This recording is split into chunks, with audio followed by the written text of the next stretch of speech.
વડોદરામાં gas limited તંત્ર આવ્યું એક્શનમાં. પાઇપલાઇનથી ઘરેલું ગેસ અને ડોમેસ્ટિક ગેસ માટેની અરજીઓમાં વધારો. ઉપભોક્તાએ ચિંતા કરવાની જરૂર નથી, પુરવઠો પૂરતો હોવાનો તંત્રનો દાવો.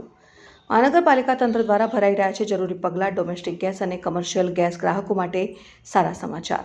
વડોદરા ગેસ લિમિટેડ દ્વારા અંદાજિત 3.5 લાખ લોકોને પાઇપલાઇન દ્વારા સપ્લાય થાય છે ઘરેલું અને ડોમેસ્ટિક ગેસ.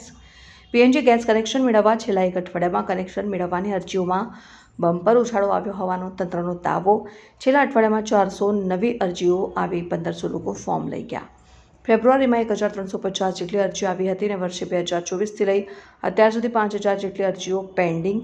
કમર્શિયલમાં મહિનામાં 8થી 10 અરજીઓ આવતી હતી, જે અરજી માર્ચ મહિનામાં જ 16 વધુ આવી ગઈ. કમર્શિયલ ગેસ કનેક્શનમાં હોસ્પિટલ, સેવાભાવી સંસ્થા, સ્કૂલો, કોલેજમાં પ્રાયોરિટી અપાશે. ગેસનો જથ્થો પૂરતો નહીં હોવાની વાત છે. આપણો મુખ્ય સ્ત્રોત કયો છે અને હાલ કેટલા હજાર કેટલા લાખ કનેક્શન છે અને કેટલા નવા કનેક્શનો માટે એપ્લિકેશન આવી છે?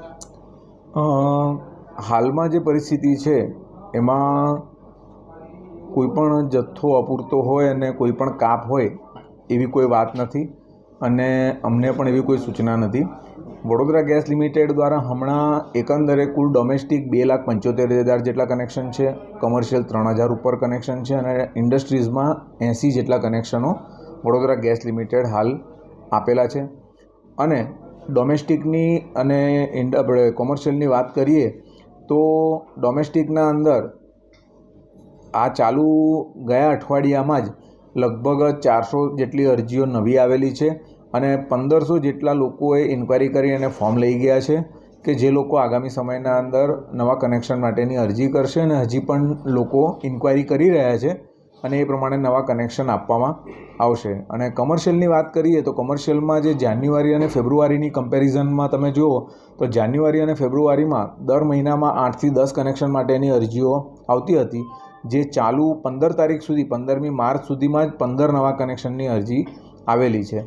જેમાં સરકારશ્રીની સૂચના પ્રમાણે જે કોમર્શિયલ અરજીઓ આવેલી હોય તે પૈકી સ્કૂલ છે કે કોલેજ છે અથવા તો કોઈક સેવાભાવી સંસ્થાઓ કે જે લોકો પોતે અન્ન બનાવી અને જે લોકોને વિતરણ કરતા હોય તેવા કનેક્શનને પ્રાધાન્ય આપવા માટે સરકારશ્રીએ જણાવેલું છે. સાહેબ, વાત એવી પણ આવે છે કે જો જથ્થો આવનાર સમયમાં તૂટી શકે એવી શક્યતાઓ આપ કીધું નહીં વચ્ચે પણ તૂટી શકે તો એના માટે એક્શન પ્લાન શું તૈયાર કર્યો છે?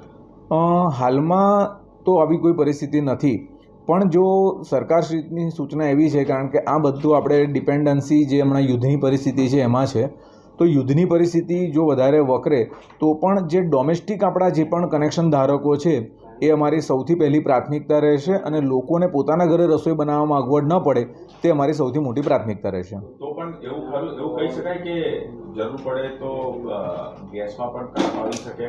હાલમાં એવી કોઈ પરિસ્થિતિ નથી, પણ હવે ફ્યુચરમાં શું હજી જેમ જેમ ગાઈડલાઈન આવશે એમ અમે યોગ્ય માધ્યમથી આપ મીડિયા મિત્રોને જાણ કરીશું. અચ્છા, કમિશનર સાહેબ અને ઓથોરિટી શું કહી રહી છે આ બાબતે? આપણે મીટિંગ થાય તો શું જવાબ મળી રહ્યો છે? હમણાં એ જ વાત છે. હમણાં મારી આ તમને બાઇટ આપું છું એના પહેલાં જ અમારા જે મેનેજિંગ ડાયરેક્ટર સાહેબ જોડે પણ ચર્ચા થઈ, પણ આ બાબતે હાલના અંદર કોઈ પણ કાપ કાં તો કોઈ પણ પ્રકારની પેનિક થવાની જરૂર નથી. કોઈ ભાવ વધારો કે કશું, કારણ કે શોર્ટ સેલ કે શોર્ટ સપ્લાય થાય તો?